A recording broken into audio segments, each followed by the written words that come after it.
स्वागत है आपका नरेट बाय सुनील में। और आई होप आप सब ठीक होंगे। आज का जो वीडियो है काफ़ी खास होने वाला है क्योंकि आज से शुरुआत होगी इस चैनल पे स्टोरीज के साथ साथ पॉडकास्ट की। और जैसा मैंने कहा है कि तब्दीली चैनल में आएगी तो चैनल का नाम भी आज से नरेट बाय सुनील से नरेट बाय सुनील पॉडकास्ट हो जाएगा। सबसे पहले स्वागत करते हैं हमारे आज के very special guest the Manas show के चैनल के सर्वे सर्वा मानस भाई से। थैंक यू भाई सो मच मुझे इनवाइट करने के लिए। और सबसे पहले मैं आपको कॉन्ग्रेचुलेशन देना चाहता हूँ इस नई शुरुआत के लिए और फर्स्ट वीडियो में ही मेरा यहाँ पे होना और बहुत भाग्यशाली महसूस कर रहा हूँ मैं अपने आप। मानस भाई आपसे बढ़िया शुरुआत मुझे, मैं क्या कहूँ, किसी और मुझे कोई आया नहीं कि भाई सबसे पहले मैं शुरुआत जो आपसे करना चाहता था। और दिस इज़ ये मेरे लिए गर्व की बात है कि आपसे जो है आज की पॉडकास्ट सीरीज की शुरुआत हो रही है। और मैं उम्मीद करता हूँ कि ये जो जर्नी है बहुत लंबी जाए और इसमें आपका साथ मिलता रहे। बिल्कुल बिल्कुल, उसके लिए आपको बोलना नहीं पड़ेगा, always there for you, thank you so much. तो मानस भाई के मैंने यूट्यूब इंट्रो की चैनल की तो बात कर ली है, लेकिन भाई का जो प्रोफेशन है वो भी काफ़ी खास है। वैसे मानस भाई जो है वो फिटनेस फ्रीक है, लेकिन इनका जो एक्स प्रोफेशन था उसके लिए, उसमें एंटर होने के लिए जिगरे की ज़रूरत होती है, और वो था भाई का जो फोरेंसिक डिपार्टमेंट। और फोरेंसिक डिपार्टमेंट सुन के आपके जो दिमाग में एक चीज़ आ गई होगी कि जो भाई है काफ़ी ज़्यादा ऐसी चीज़ों से डील करते रहे हैं जो हम आम इंसान हैं उसके बारे में सोच भी नहीं सकते। एक इंसानी शरीर की जो हम परिकल्पना करते हैं, मानस भाई ने उस जो बॉडी का सबसे विकराल रूप देखा हुआ है। तो भाई अभी हम उस पर डिटेल में तो नहीं बात करेंगे क्योंकि जो आपको भी पता है कि ये पॉडकास्ट है, इसका जो मेन जो थीम है वो तो हॉरर है। लेकिन अब फोरेंसिक ऐसी चीज़ है जिसमें ऐसी चीज़ों से रूबरू होना पड़ता है जो हम आम इंसान नहीं कर पाते। तो उसके लिए आपको कोई ऐसी जगह पे विज़िट भी करना पड़ता है जहाँ पर कुछ ऐसे इंसिडेंट हुए होते हैं। और जो मेन चीज़ है कि हो सकता है कि वो प्लेसेस आने वाले समय में हॉन्टेड प्लेसेस बन जाएँ।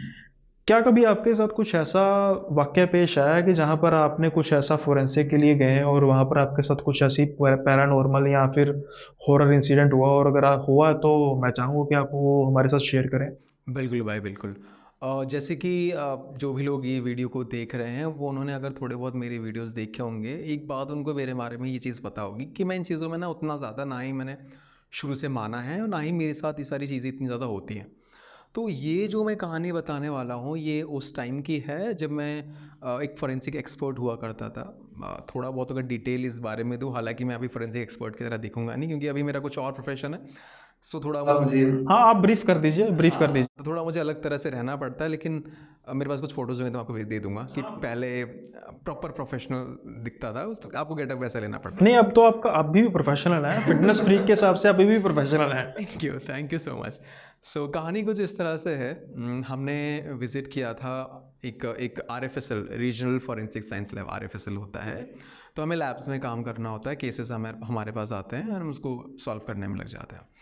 तो ऐसे ही मेरे पास धर्मशाला की बात है, तो वहाँ पे उस लैब में मैं काम कर रहा था, तो मेरे साथ मेरा दोस्त भी था। तो फॉर द टाइम बीइंग हमने काम वाम किया, जब सब कुछ हमारा काम वाम ख़त्म हो गया, हमें अभी वापस दिल्ली हमारा सेंटर, हमें यहाँ आना है। तो कुछ दिन हमने सोचा कि यार इतना काम कर लिया हमने यहाँ पे, अभी कुछ दिन बच गए, एक काम करते हैं 2-4 दिन हम घूम घाम के अच्छे से एरिया को देख लेते हैं। तब तक हमने कुछ देखा नहीं था, काम काम में लगे रहे थे। तो जब हमारा वहाँ का पीरियड ख़त्म हो गया काम होने का, हमने एक होटल लिया वहाँ पे धर्मशाला में। तो वहाँ पे तो सब कुछ सही रहा हमारा, बहुत पीसफुल था, अच्छा नज़ारा, सब कुछ एंजॉय किया हमने। फिर डिसाइड किया कि वहाँ से नेक्स्ट हम मूव करेंगे। तो नेक्स्ट हमारा जो डेस्टिनेशन था वो पालमपुर था। और वहाँ पे ओवरऑल ये जो एरिया है ना हिमाचल का, आपको कुछ होटल्स ऐसे मिलेंगी जो कि बहुत पुराने स्टाइल में बनी हुई मिलेंगी।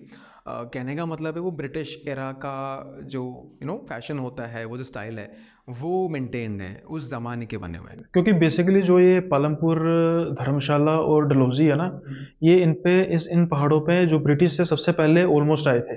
तो जो इनकी स्ट्रक्चर्स है वो पुरानी भी हैं, वहाँ पर इनके कब्रिस्तान है, कंटेनमेंट जोन भी है, तो ये चीज़ें थोड़ा सा उसको ज़्यादा थ्रिल करते हैं। अब मैं आपको ये कहानी क्यों सुना रहा हूँ जबकि मैं खुद ही इन चीज़ों में बिलीव नहीं करता हूँ, बट मेरे पास ऐसी कहानी फिर कहाँ से आ गई। मैंने आपको बताया मेरे साथ एक मेरा मेरा दोस्त भी है जो कि इन चीज़ों में मानता है।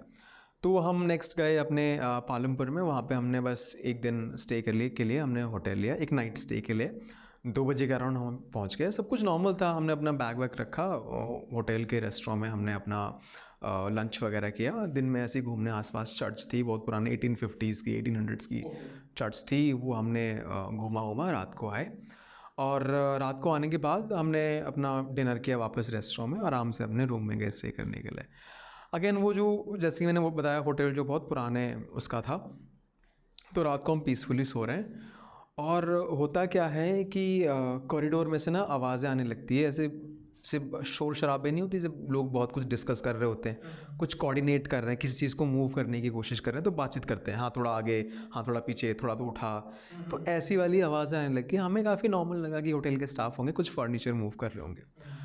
तो क्या हुआ, अचानक से बगल वाले रूम से फर्नीचर ड्रैग होने की आवाज़, घसीटने की, इधर शिफ्ट करने की, उधर शिफ्ट करने की आवाज़ आने लगी। हमने उसको सह लिया कि ठीक है। बेसिकली जो होटल था वो मतलब छोटा सा होटल था या एक बड़ा था? मतलब जैसे हमने कॉरिडोर की बात की, अब कॉरिडोर में क्या होता है कि कॉरिडोर जो होता है वो 50 कमरों का भी होता है, बेसिकली 5 कमरों का भी होता है। तो उस हिसाब से ये चीज़ें मैं कर रहा हूँ कि डिटरमाइन करती हैं कि किस तरीके की वो आपको जो नॉइसेस हैं, क्योंकि अगर तो बड़ा होटल होगा फिर तो ये चीज़ें बेसिकली हम इसको इग्नोर भी कर सकते हैं। तो मैं बताता हूँ, ये था बेसिकली बड़ा सा होटल, तो हमने इतना ना ध्यान नहीं दिया कि कुछ ना कुछ मूवमेंट हो रही होंगी। बड़ा कहने का मतलब है, मैं इमेजिन करने के लिए बता देता हूँ, बड़ा कहने का मतलब कि 10 से 15 रूम्स होंगे उस फ्लोर पे, उतना बड़ा। ऐसा कि नहीं कि 50 रूम्स हैं। हाँ, 10-15 रूम्स होंगी उस फ्लोर में। तो ऐसे घसीटने पे घसीटने की आवाज़ आई फर्नीचर वगैरह की। हमने इग्नोर करा कि कोई बात नहीं, थोड़ा बहुत मूवमेंट जो अपना कर रहे हैं, शिफ्ट विफ्ट कर रहे हैं, वो ख़त्म हो जाएगा। हमने इग्नोर किया। अब हम चले गए, डिनर वगैरह हो चुका था, तो हम नीचे चले गए अपना गार्डन में टहलने के लिए थोड़ी देर, कि भाई खाना वाना खा लिया। अब गार्डन भी उनका बहुत बड़ा था, साइज़ में अच्छा खासा था। हम थोड़ा सा गार्डन की आगे की तरफ बढ़े, तो हमें ना टेबल्स लगी हुई थी, 3-4 टेबल जैसे लगी हुई थी। हाँ, स्टॉल टाइप लगी हुई, जैसे हम कॉन्फ्रेंस करते हैं ना, कि हाँ बहुत सारे टेबल को जोड़ देते हैं और टेबल के अराउंड चेयर लगा देते हैं। ठीक है, एक कॉन्फ्रेंस रूम जैसा, या फिर कह सकते हैं कि डिनर टेबल है, बहुत सारा जोड़ दिया तो ताकि बहुत सारे लोग एक साथ बैठ सके राउंड। तो ऐसी 3-4 टेबल्स लगी थी, और चारों तरफ उनकी चेयर लगी हुई थी, एज इफ बैठ के जहाँ पे डिनर करते हैं। तो अचानक से जैसे ही वहाँ से गुजरे, मेरा दोस्त बोलता है कि यार कुछ अजीब महसूस हुआ। मैंने कहा भाई क्या अजीब महसूस हुआ, क्योंकि मेरे को तो कुछ फील नहीं होता है। तो कहता है कि पता नहीं, मेरे को ऐसा लग रहा है कि यहाँ पे बहुत सारे लोग बैठ के ना बातचीत कर रहे हैं, एज इफ डिनर करने बैठे हुए हैं। मैंने कहा नहीं यार, बेवकूफ़ी कर रहा है, ऊपर आवाज़ आ रही थी, दैट्स तो वेरी नॉर्मल। अब तो उसको रिलेट मत करियो कि ऊपर आवाज़ आ रही थी, अब यहाँ पे कुछ कुछ की मेरे को सुनाई दे रहा है, कुछ सीन है, क्योंकि वो भूत भूत से बहुत डरता है। नहीं, उसको लोग दिख भी रहे थे या जस्ट उसको नॉइसेस आ रही थी? नॉइजेज आ रही थी। अच्छा, दिख कुछ नहीं रहा था, था वो खाली, लेकिन सिर्फ नॉइसेस थी। नॉइजेज आ रही, एज इफ आप गुजर रहे हो उस टेबल के वहाँ से, आपको एज इफ कि कोई बैठा है, कोई कोई बात कर रहा है। डिनर टेबल पे जो डिस्कशंस होती हैं वैसी वैसे उसको लग रहा है। तो मैंने एक तरह से ना उसको मजाक के वे में लिया कि तू भाई अब ना प्लीज़ मत जोड़ियो कि ऊपर आवाज़ आ रही थी और यहाँ पे भी वैसी कुछ दिक्कत है, वही आवाज़ आ रही है, क्योंकि मैं नहीं बिलीव करता ऊपर, लेकिन आवाज़ मैंने सुनी थी।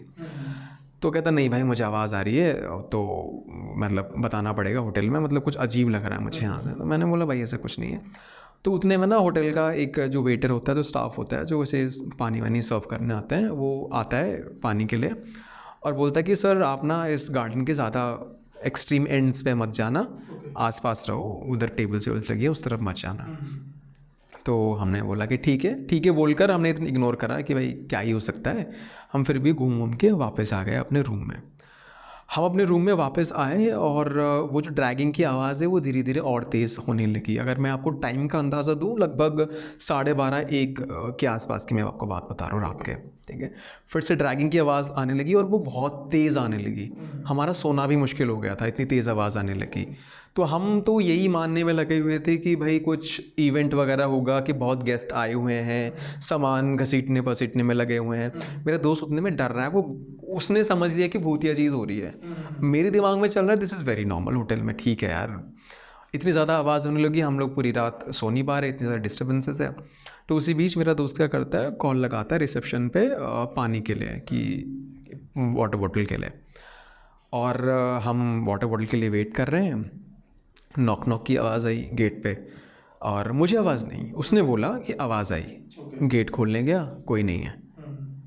तो कहता है यार नॉक की आवाज़ आई, कोई नहीं है। मैंने कहा अरे तुझे को वैसे भी तू डरता रहता है, तेरे को लगा होगा, कुछ नहीं, आ जा। तो मैंने गिना, वो 3 बार उठ के गया, 3 बार गेट खुल के उसने देखा। उसका कहना है कि भाई किसने नॉक किया।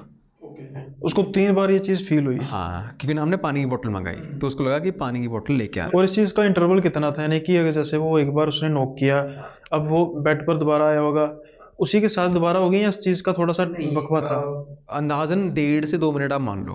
मतलब कि आपको इतना भी टाइम नहीं था मिला तब कि आप दोबारा से रिसेप्शन में कॉल करें कि आ क्यों नहीं रह पाने, काफ़ी छोटा टाइम था। थोड़ा टाइम था। और मेरा मेरा ये मानना था कि भाई तेरे को ऐसी आवाज़ आ रही है और तेरा ये वहम वगैरह है, और रात के टाइम हो रहे हैं, आपने रिसेप्शन पे कॉल किया, हो सकता है वो भी रेस्ट वेस्ट ले रहे हो, सो रहे हो, अपने एक प्रॉपर अटायर में आएंगे, है ना। तो ठीक है भाई, 3 बार आवाज़ आई उसको, मेरे को कोई आवाज़ नहीं आई। उसका कहना है कि कोई गेट पे किसी ने नॉक किया। मैंने कहा नॉक क्यों करेगा, बेल है ना, नॉक क्यों करेगा। कहता भाई नॉक की आवाज़ आ रही है। मैंने नॉक की आवाज़ हो ही नहीं सकती, बेल बजाएगा। और 4th टाइम बेल की आवाज़ आई। मैंने कहा देख, मैंने कहा था ना बेल की आवाज़ आएगी। तो 4th टाइम उठ के गया, वो वेटर था। तो उसने बोला कि भाई ऐसी ऐसी आवाज़ आ रही है, आप आए थे क्या। तो वेटर ने पहले थोड़ी देर का पॉज लिया कि नहीं सर, हम तो नहीं आए थे, हम तो अभी आ रहे हैं। तो उसने दोस्त ने शिकायत करी कि ऐसी ऐसी आवाज़ आ रही है। तो वेटर ने इग्नोर करा कि सर कोई दिक्कत नहीं है, आसपास ऐसे ही हैं, शिफ्ट विफ्ट कर रहे हैं, तो आपको वो आवाज़ आई होगी, आप एक काम करो, सो जाओ।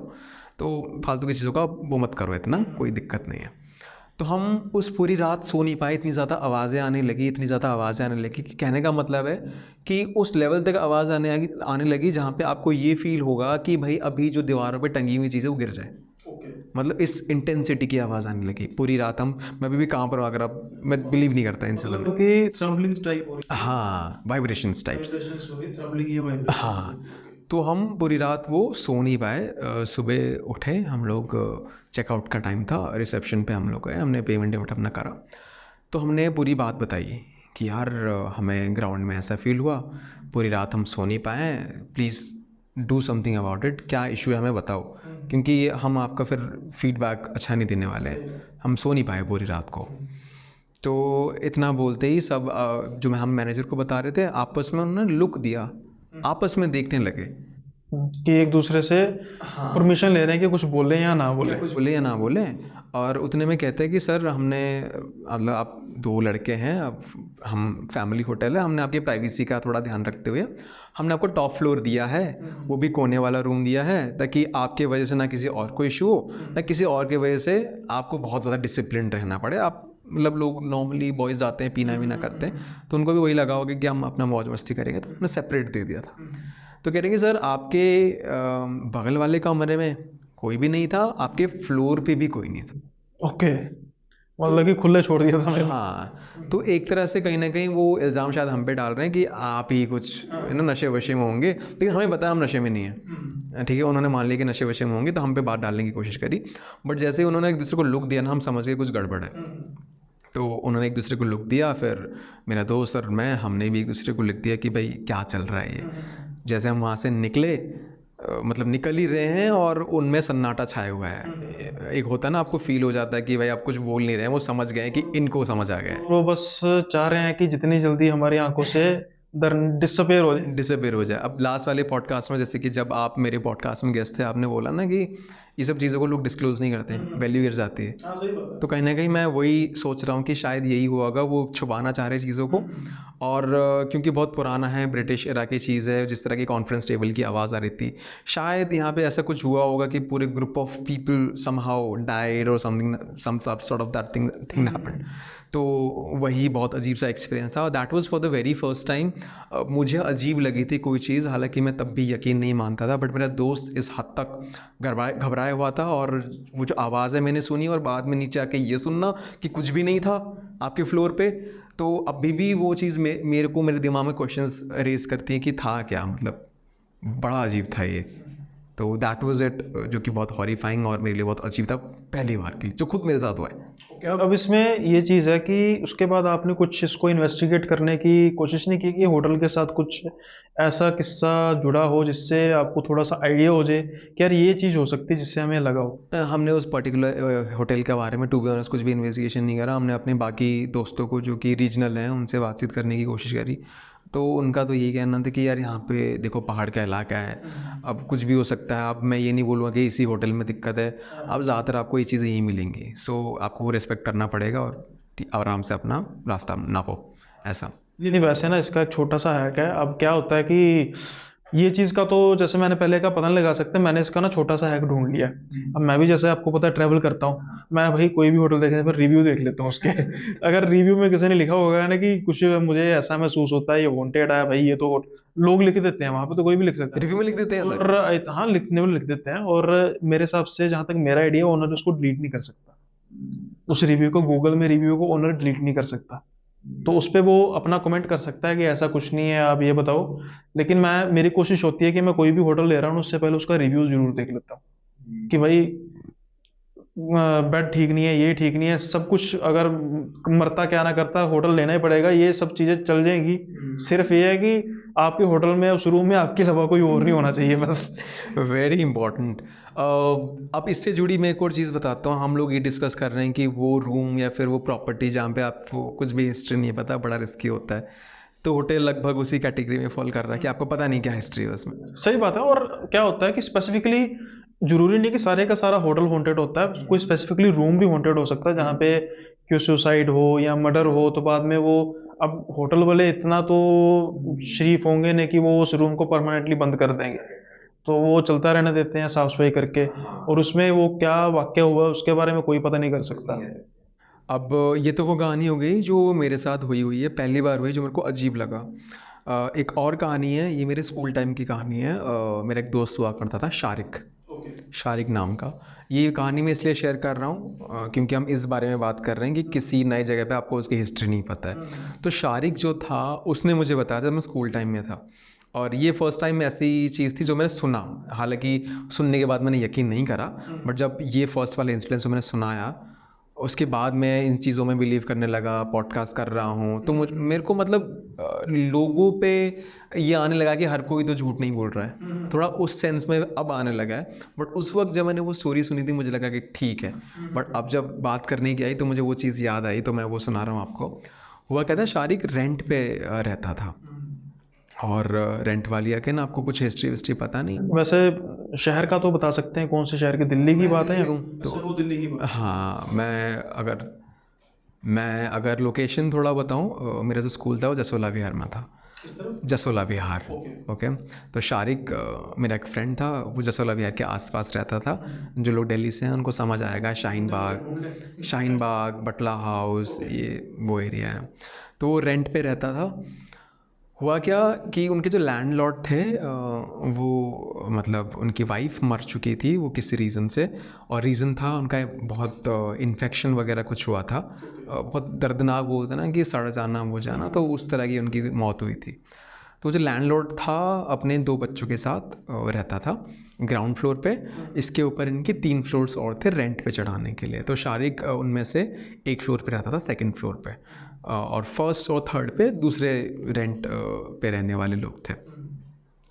तो शारिक के जो दादा थे वो गांव में रहते थे, और दादा की तबीयत बहुत ज़्यादा जब ख़राब होने लगी, शारिक की फैमिली ने क्या बोला कि दादा को यहाँ बुला लेते हैं, उनका आखिरी स्टेज चल रहा है तो पास बुला लेते हैं।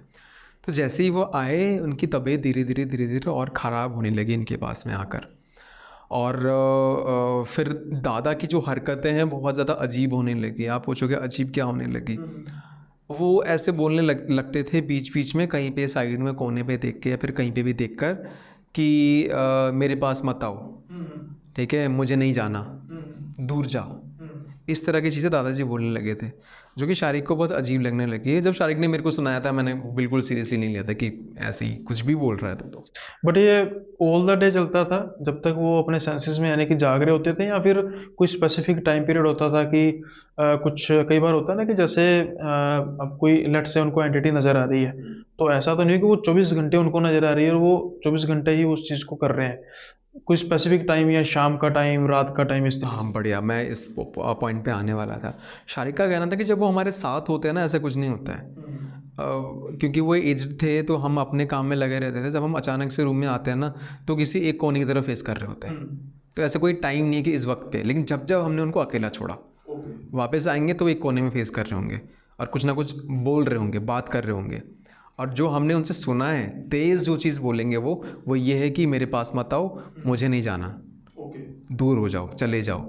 इस तरह के लफ्ज़ वो इस्तेमाल करते थे। तो उनकी तबीयत भी धीरे धीरे और ख़राब होने लगी, फिर उनको हॉस्पिटलाइज कर दिया गया।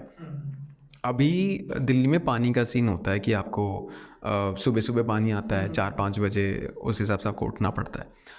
तो उसकी मम्मी जो थी, एक दिन पानी ऐसे चढ़ाने के लिए छत पे चढ़ी। छत पे वाल्व होता है टंकी के पास में, तो किस रीज़न से उनको उसको ऑन ऑफ कुछ करना था। मैं बहुत ज़्यादा श्योर नहीं हूँ एग्जैक्टली क्या करना था। उनको छत पे चढ़ना था टंकी के पास में, और टंकी होती है मुमटी के ऊपर। मुमटी बोले तो जब आप चढ़ स्टेज के ऊपर थोड़ी सी खाली हाँ, होती है जगह, और उस पर जब आप छत पे जाते हो जो छत वाली स्टेयर्स होती है, उस स्टेयर्स को कवर करने के लिए जो छत है, पंजाबी में इसको बिल्कुल सरल भाषा में मोंटी कह देते मोंटी कहते हैं। ओके। तो उसके ऊपर टंकी उनकी रखी हुई थी, तो वो मम्मी उनकी वहाँ पे चढ़ी हुई थी। सुबह के 4, 4:30, 5 का अराउंड टाइम में, अंधेरा थोड़ा होता है। हैं। मौसम जो था गर्मियों का या सर्दी? नहीं, नवंबर के अराउंड। यानी कि फिर सर्दियाँ थी और बिल्कुल हाँ हाँ, नवंबर के अराउंड मैं इसलिए बोल रहा हूँ क्योंकि जो उसने कहानी बताई थी मुझे, उस टाइम के अराउंड बताई थी। तो आई बिलीव कि वो रिसेंट ही बता रहा था उस वक्त। That was the most recent. हाँ हाँ, उस वक्त में बता रहा था। तो ठीक है, उसकी मम्मी चढ़ी थी ऊपर पानी के लिए, और परछाई उनको दिखने लगी उन मम्मी को, काली परछाई। और काली परछाई कोई डरावनी नहीं होती है। उनकी मम्मी थोड़ा इन चीज़ को लेकर डर जाती है, घबरा जाती है। तो वो थोड़ी घबरा गई, उन्होंने सोचा कि शायद ये मेरी परछाई है। तो उन्होंने हाथ हिलाने की कोशिश करी, परछाई का हाथ नहीं हिल रहा है। ठीक है, मतलब उन्होंने कंफर्मेशन ले ली। हाँ, कि मेरे हाथ तो हिल रहे हैं, परछाई की हाथ नहीं हिल रही। तो वो घबरा गई, चिल्लाती हुई उतरने लगी। अब मुमटी के ऊपर चढ़ने के लिए प्रॉपर स्टेयर्स नहीं है, अलग से जो जीना है वो लगा रखा था। ठीक है, तो उधर से उतरने लगी, उतरते उतरते गिर गई नीचे। घुटने उठने छिल गए, कोहनी वोहनी छिल गई, और पैरों का जो अंगूठा का जो नेल है वो उखड़ गया, ब्लीडिंग प्रॉपर हुई। और उसकी मम्मी बोल ये रही कि मेरे को किसी ने धक्का मारा है।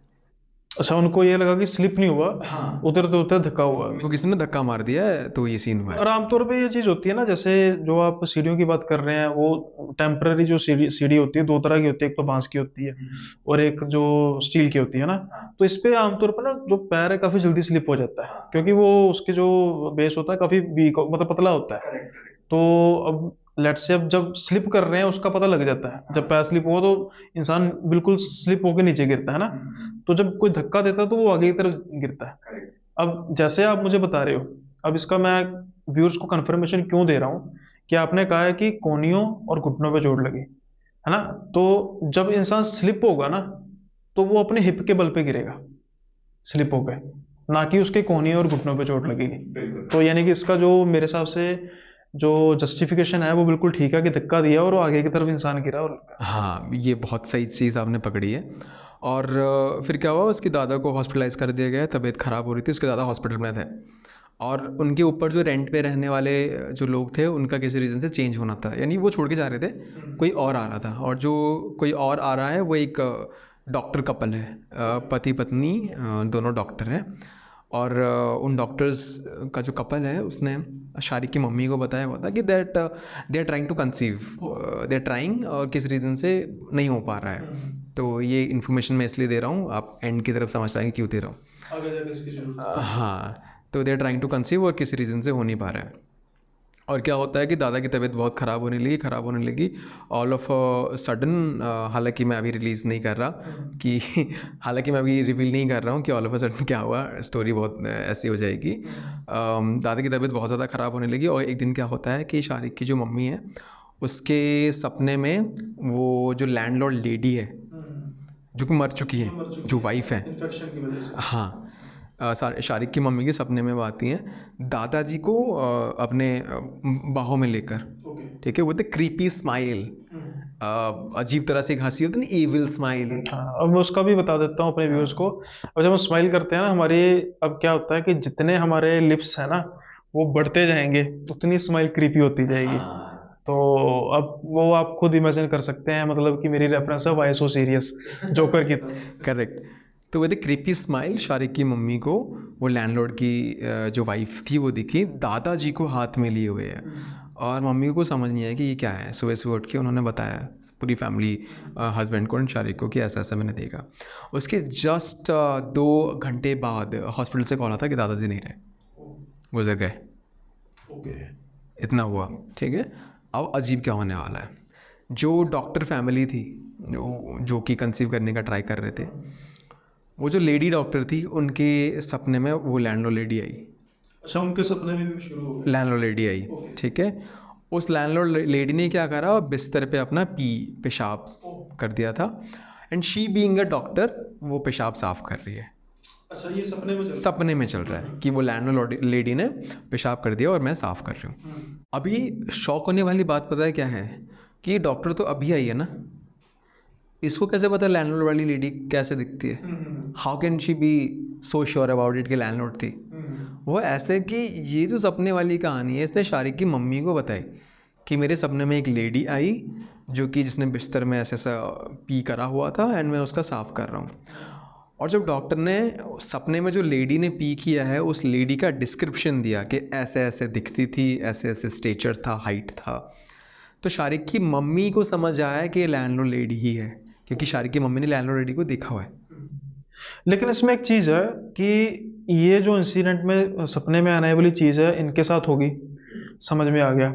अभी रिसेंटली जो मूव किए थे, जो डॉक्टर हस्बैंड वाइफ है उनके साथ होगी, समझ में आ गया।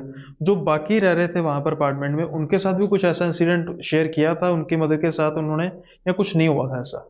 मतलब मुझे तो नहीं बताया गया है, हो भी सकता है, नहीं भी हो सकता है, क्योंकि मेरे पास वो इन्फॉर्मेशन नहीं है, तो मैं ऐसा बोल नहीं सकता कि उनके पास हुआ है या फिर नहीं हुआ है, तो उसके पास मैं कमेंट नहीं कर पाऊँगा उस चीज़ के बारे में। तो ठीक है, इनके सपने में आई और जो डिस्क्रिप्शन उन्होंने दिया उस हिसाब से शारिक की मम्मी ने बोला कि ये तो लैंडलॉर्ड लेडी ही है। ठीक है, अब सब लोग घबराने लगे कि दिक्कत क्या है, क्या बात हो गई है। और नेक्स्ट डे क्या हुआ, शारिक की मम्मी को वो लेडी, जो डॉक्टर लेडी है, वो फिर से आके बोलती है कि वापस से लैंडलॉर्ड लेडी मेरे दिमाग में सपने में आई रात को, और मेरे को एक तरह से कॉन्ग्रेचुलेशन कर रही है, हिंदी में क्या बोलते हैं उसको, बधाई और टाइप्स की दे रही है कि कॉन्ग्रेचुलेशंस एंड ऑल। तो ये सब इंसिडेंट जाके इन्होंने दिया लैंडलॉर्ड जो मैन है उसको बताया कि भाई आप कुछ करो, कुछ गड़बड़ है यहाँ पे, देखो मैं ऐसे गिर रही हूँ, दादाजी शारिक के जो थे उनकी डेथ हो गई है, अब जो डॉक्टर आई है वो तो जानती भी नहीं आपकी वाइफ को, उनके सपने में सब हो रहा है, डू समथिंग अबाउट इट। तो उन्होंने अपने रिचुअल में, मुस्लिम थे वो लोग, तो जो भी उनको कराना होता है वो सब उन्होंने किया, और फिर थोड़ी सी चीज़ें शांत होने लगी। फिर करीब 6 महीने तक शारिक ने वहीं पे ही, रेंट पे ही रहा, बाद में उन्होंने चेंज कर दिया। फिर क्या हुआ था ना कि जब उन्होंने अपना रिचुअल्स वगैरह कराया शांति वगैरह के लिए, तब क्या हुआ कि सिर्फ 1 हफ्ते के अंदर अंदर वो जो डॉक्टर लेडी थी उसका प्रेगनेंसी टेस्ट पॉजिटिव आया। मतलब वो बधाई दे रही थी, सिर्फ 1 हफ्ते बाद उसका पॉजिटिव टेस्ट आया। तो स्टोरी पूरी यही थी कि ये हो क्या रहा था कि एक को पुश करके हार्म कर रही, एक को ले गई, दूसरे के यहाँ जन्म दिलवाया। तो पूरी कहानी ये थी जो मेरे लिए बहुत अजीब थी, मैं बस यही आपके साथ शेयर करने वाला था। नहीं, ये तो काफ़ी वियर्ड थी स्टोरी, लेकिन इसमें अब देखो ना, वो जो एंटिटी है उसने कंफ्यूज कर दिया कि कोई मुझको अच्छा कहे या बुरा कहे। 2-3 चीज़ें हो सकती है कि एक एग्जांपल के तौर पे कि जो यहाँ पे रह रहे हैं, है ना? जैसे आपके वो फ्रेंड रह रहे थे, उसके दादाजी को वो चल बसे। उनके आने से पहले भी ठीक था सब कुछ, और उनके जाने के बाद भी ठीक था। यानी कि जो वाइफ को, उसके डॉक्टर की वाइफ को नज़र आई ना, उनको तो नहीं ना बाद में नज़र आई। एक चीज़ ये होगी, है ना?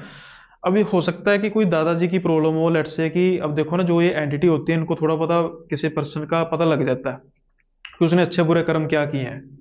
तो जैसे वो यहाँ पर आए, उनकी जो मेंटल स्टेबिलिटी है वो इतनी नहीं रही, और एट दैट एंड वो चल बसे, है ना? उसके उनके साथ बुरा हो गया। जैसा कि मैंने पहले कहा कि पहले उनके आने से पहले भी कोई ऐसा सपने वगैरह नहीं आए। जो दूसरी चीज़ है, जो डॉक्टर लेडी है, अब एग्जाम्पल के तौर पे जब वो बीमार होंगी तो उनकी ट्रीटमेंट तो डॉक्टर ने की होगी ना। और जैसा कि वो देखो सपने में ही, चाहे उन्होंने उनका पी जो है वो साफ किया, तो एट एक एग्जाम्पल के तौर पे उन्होंने उनकी जब उर्दू में खिदमत की, तो जिससे वो खुश होकर होकर कोई अगर किसी तरीके की रुकावट आ भी रही थी तो उसको उन्होंने क्लियर कर दिया। ये दो चीजें हो सकती हैं जो मतलब मैं सोचता हूँ मेरे हिसाब से जस्टिफिकेशन है।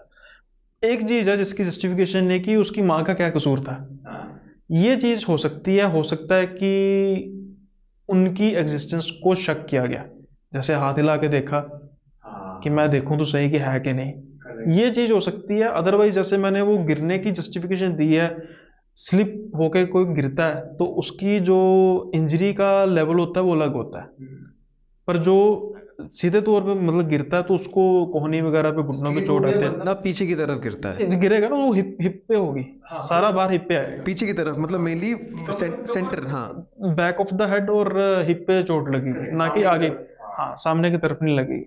तो ये जो बेसिकली ये जो चीज़ है जो थोड़ी सी कंफ्यूजिंग है। अदरवाइज अब ये है कि देखो ऐसे अपार्टमेंट है वहाँ पर इंसान अब सोचता है, जब उसको इस चीज़ का प्रेजेंस का पता लग जाए तो फिर वो कंफ्यूज हो जाता है, यार मैं रहूँ या ना रहूँ, क्या करूँ क्या ना करूँ। लेकिन ब्लेसिंग इन द डिस्गाइज भी हो जाता है कि वो तो चले गए, लेकिन एक जो गुड न्यूज़ आनी थी कहीं ना कहीं उन्होंने उसको कनेक्ट कर लिया कि हाँ यार इनकी वजह से ही। तो डॉक्टर होते हुए भी ये भी उन्होंने माना, ये भी एक बड़ी चीज़ है। अदरवाइज डॉक्टर वगैरह हो कहते हैं यार हम नहीं मानते, हम तो मेडिकल साइंस। अब उनके लिए भी देखो ना चमत्कार है कि उनको भी पता है कि वो कंसीव कर रहे हैं और मेडिकल कंडीशन कुछ होगी जिसकी वजह से वो कर नहीं पा रहे, लेकिन उसके बाद अब वो पॉजिटिव हो गया सब चीज़। ये पता है, आपने बहुत अच्छा एक्सप्लेनेशन दिया। हालांकि ये स्टोरी में कवर जब मैंने शुरुआत किया मैं सोच नहीं रहा था कि मैं इसको बोलूँ, क्योंकि इसका कोई लॉजिक मेरे हिसाब से बन नहीं रहा था। मैं खुद कंफ्यूज था कि क्या हो रहा है। हाँ, मुझे लग रहा है कि आपने अब इसका ना आंसर दे दिया है। मतलब अब मुझे थोड़ा पिक्चर इसका क्लियर समझ आ रहा है कि जैसे आपने कहा कि पी करते उसने मदद करी, है ना, लेडी ने इसके एग्जिस्टेंस पे शक किया, तो हर चीज़ अब इज़ मेकिंग सेंस नाउ। देखो ना हमारा जो बेसिकली एंटरटेनमेंट तो चल रहा है, हम हॉरर स्टोरी सुनते हैं सुनाते हैं, लेकिन एटलीस्ट किसी के मन में मतलब अंधविश्वास नहीं पैदा करना कि वो उस चीज को लेकर इतना हैवी मतलब फील करे कि यार ये चीजें होती हैं मैं तो मरी गया या मरी गई। तो इसलिए इंसिडेंट हो चाहे स्टोरी हो, we should take it as a entertainment और पॉजिटिव, स्टे पॉजिटिव। तो आज का जो एपिसोड है वो इतना ही रखेंगे मानस भाई। उसका रीज़न ये है कि जो सवारी है नई है, और बड़े बुजुर्ग कहते हैं कि जब नई गाड़ी है ना उसको तेज नहीं भगाना चाहिए, इंजन को थोड़ा सा ना सिंक्रोनाइज करना चाहिए। तो बड़ा नहीं करेंगे, आज का पॉडकास्ट इतना रखेंगे ताकि धीरे धीरे जो हमारे व्यूअर्स है उसका पॉजिटिव रिस्पॉन्स दे और आपको बार बार हम बुलाते रहें आपके स्टूडियो में। बिल्कुल, thank you so much invite करने के लिए। और फ्यूचर में जब भी आप इनवाइट करेंगे इसी स्टूडियो में हम फिर से यहीं हाजिर होंगे, कहीं भी बुलाएंगे हम हाजिर हो जाएंगे आपके। बिल्कुल भाई जल्दी ही अगला एपिसोड करेंगे।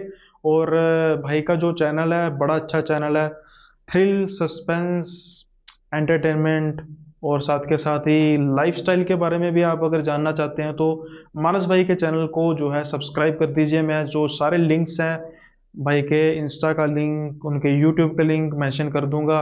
और लगे हाथ भाई मेरा चैनल भी सब्सक्राइब कर देना, मैंने कौन सी गलती की है। और लाइक कर देना वीडियो को, और हो सके तो शेयर कर देना अपने फ्रेंड्स के साथ। इसी के साथ आज का जो एपिसोड है यहीं पे ख़त्म करते हैं, और मैं उम्मीद करता हूँ कि जल्दी ही हमारे नए गेस्ट के साथ हम आएंगे पॉडकास्ट सेशन 2 पे। और जो स्टोरीज हैं मेरे चैनल पे वो ऐसे ही चलती रहेंगी, एक से बढ़कर एक। विदा लेने का समय है, जल्दी मिलेंगे अगले एपिसोड में, तब तक के लिए बाय बाय।